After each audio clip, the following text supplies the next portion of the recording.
అలానే మిసేసరావు ఈసారైనా నీట్ యూజీని పగడ్బందీగా నిర్వహించాలని చెప్పి కేంద్ర ప్రభుత్వం ప్రయత్నం చేస్తూ ఉంది. కానీ ఈసారి కూడా పేపర్ లీక్ అయిందని చెప్పి భారతదేశ వ్యాప్తంగా చర్చ జరుగుతుంది. అందుకే కేంద్ర విద్యాశాఖ మంత్రి ఇమీడియట్గా స్పందించి ఈ వదంతులను నమ్మొద్దు అని చెప్పి చెప్తూ ఉన్నారు.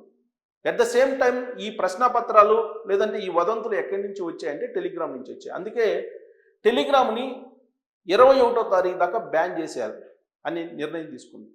ఈ మేరకు కేంద్ర సమాచార శాఖ ఒక లెటర్ రాసింది కంపెనీకి. అందుకే టెలిగ్రామ్ సంస్థకి లెటర్ రాసింది. టెలిగ్రామ్ సంస్థ టెలిగ్రామ్ సేవలని 21వ తారీఖు దాకా బ్యాన్ చేశారు. ఈ బ్యాన్ చేయాల్సిన అవసరం ఏమొచ్చింది అని అంటే ఈ టెలిగ్రామ్ యాప్ ద్వారా ప్రశ్నపత్రాలు లీక్ చేయటం, ఇవే ప్రశ్నపత్రాలు నీటిలో వస్తున్నాయని చెప్పి ప్రచారం చేయటం, ఈ ప్రశ్నపత్రాలను మేము అమ్ముతున్నామని చెప్పడం, ఇలా రకరకాలుగా ప్రచారం చేస్తూ ఉన్నారు. ఈ ప్రచారానికి శాశ్వతంగా ఫుల్ స్టాప్ పట్టడానికి కేంద్ర ప్రభుత్వం తీసుకున్నటువంటి నిర్ణయం. గతంలో ఎప్పుడూ లేని విధంగా ఈసారి నీట్ యూజీ ఎగ్జామ్ని ప్రతిష్టాత్మకంగా నిర్వహించాలని కేంద్ర ప్రభుత్వం అన్ని రకాల ప్రయత్నాలు చేస్తుంది. అయినప్పటికీ సైబర్ దాడులు ఎక్కువైపోయాయి. ఈ సైబర్ దాడులు లాస్ట్కి వెబ్సైట్ మీద కూడా పడింది. నీట్ యూజీ ఎగ్జామ్కి సంబంధించిన వెబ్సైట్ మీద కూడా. వాస్తవంగా విద్యార్థులు జూన్ 14వ తారీఖున అడ్మిట్ కార్డులన్నీ డౌన్లోడ్ చేసుకోవాలి. కానీ వెబ్సైట్ పనిచేయట్లే. వెబ్సైట్ డౌన్ ఉంది. పైగా వెబ్సైట్లోకి వెళ్ళి దాన్ని డౌన్లోడ్ చేసుకోవాలంటే విద్యార్థులు పడనటువంటి కష్టాలు లేవు. అనేకమైనటువంటి కష్టాలు పడుతున్నారు. టైంఅవుట్ అని చెప్పి ఒకసారి, తర్వాత రీఎంటర్ అని మరోసారి, డౌన్లోడ్ అగైన్ అని ఇంకొకసారి, ఇలా రకరకాలుగా చెప్తూ వెబ్సైట్ అయితే పనిచేయట్లా. ఇక రీఫండ్ విషయంలో, ఎందుకు రీఫండ్? మే 3వ తారీఖున నీట్ యూజీ ఎగ్జామ్ నిర్వహించారు. ఆ ఎగ్జామ్ పేపర్ లీక్ అయింది. దాని మీద సిబిఐ ఎంక్వైరీ చేసింది. ఎంక్వైరీలో ఈ సంవత్సరమే కాదు గత సంవత్సరం కూడా లీక్ అయిందని చెప్పి బయటపడింది. దీని మీద ఆల్రెడీ కాక్రోచ్ జనతా పార్టీ పెద్ద ఎత్తున ఉద్యమం చేస్తుంది దేశవ్యాప్తంగా. నీట్ పేపర్ లీక్ అయిన దాని మీద పెద్ద ఎత్తున ఉద్యమం చేస్తుంది కాక్రోచ్ పార్టీలు. కాక్రోచ్లన్నీ బయలుదేరాయి. ఈ క్రమంలో కేంద్ర విద్యాశాఖ మంత్రిగా ఉన్నటువంటి ధర్మేంద్ర ప్రధాన్ని రాజీనామా చేయమని చెప్పి డిమాండ్ కూడా చేస్తూ ఉన్నారు. హైదరాబాద్కి వచ్చి హైదరాబాద్లో కూడా ధర్నాలు చేశారు. ఆ కాక్రోచ్లకి ఈ నీట్ పేపర్ లీక్ అనేది ఒక పెద్ద ప్రచారాస్త్రంగా ఉంది. అందుకే ఇప్పుడు భారత ప్రభుత్వం ఈ నీట్ ఎగ్జామ్ని పకడ్బందీగా నిర్వహించాలని చెప్పి ఛాలెంజింగ్గా తీసుకుంది. కానీ గతంలో కంటే సైబర్ అటాక్స్ ఎక్కువగా ఉన్నాయి. ఏ స్థాయిలో సైబర్ అటాక్స్ ఉన్నాయంటే విద్యార్థులు రీఫండ్ కోసం ఎంటర్ చేసేటువంటి బ్యాంక్ అకౌంట్స్ నుంచి డబ్బులు దోచేస్తూ ఉన్నారు సైబర్ అటాక్స్ చేసి. ఇలాంటి ఫ్రాడ్ తోటి విద్యార్థులు లబోదిబోం అంటున్నారు. ఇక జూన్ 21వ తారీఖున నీట్ యూజీ రీ ఎగ్జామ్ జరగబోతుంది. అంటే తిరిగి మళ్ళీ ఎగ్జామ్ పెట్టబోతున్నారు 21వ తారీఖున. అది రాయాలంటే అడ్మిట్ కార్డు ఇవాళ డౌన్లోడ్ చేసుకోవాలి.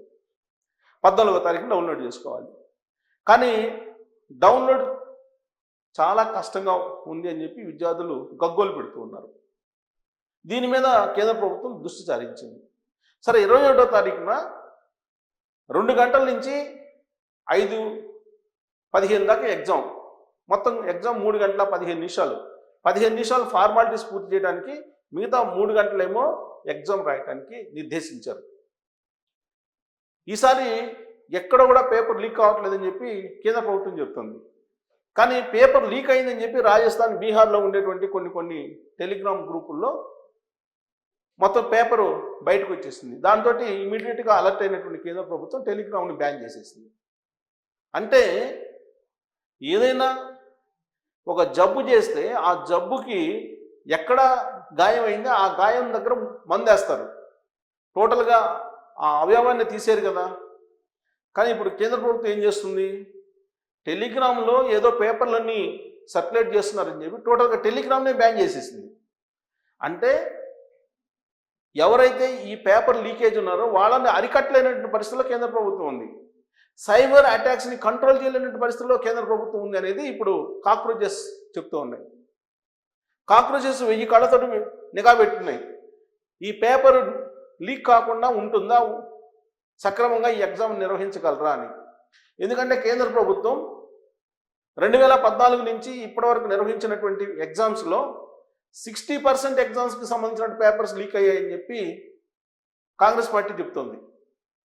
అనేక సందర్భాల్లో పేపర్ లీకేజీకి సంబంధించిన సమాచారాన్ని ఇచ్చినప్పటికీ కేంద్ర ప్రభుత్వం స్పందించలేదని చెప్పి కాంగ్రెస్ పార్టీ అధినేతగా ఉన్నటువంటి రాహుల్ గాంధీ గారు అనేక సందర్భాల్లో పార్లమెంటు వేదికగా పార్లమెంటు బయట విమర్శలు గుప్పించారు.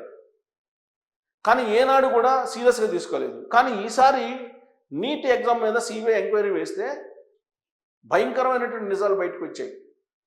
కష్టపడి చదివినటువంటి విద్యార్థులకి ర్యాంకులు రాకుండా పేపర్ లీక్ చేసుకొని ర్యాంకులు సంపాదించి డాక్టర్లు అవుతున్నటువంటి వాళ్ళు ఉన్నారు అనేది సిబిఐ ఎంక్వైరీలో తేలింది. కేవలం ఈ సంవత్సరం కాదు, 2026లోనే కాదు, 2025లో కూడా పేపర్ లీక్ అయిందని చెప్పి సిబిఐ ఎంక్వైరీలో తేలినటువంటి అంశం. మరి 2026 నీట్ ఎగ్జామ్ని 21వ తారీఖున పెట్టబోతున్నారు. మళ్ళీ ఆల్రెడీ మే 3వ తారీఖున పెట్టారు. అది రద్దు చేసేసి ఇప్పుడు మళ్ళా ఈ ఎగ్జామ్ పెట్టబోతున్నారు.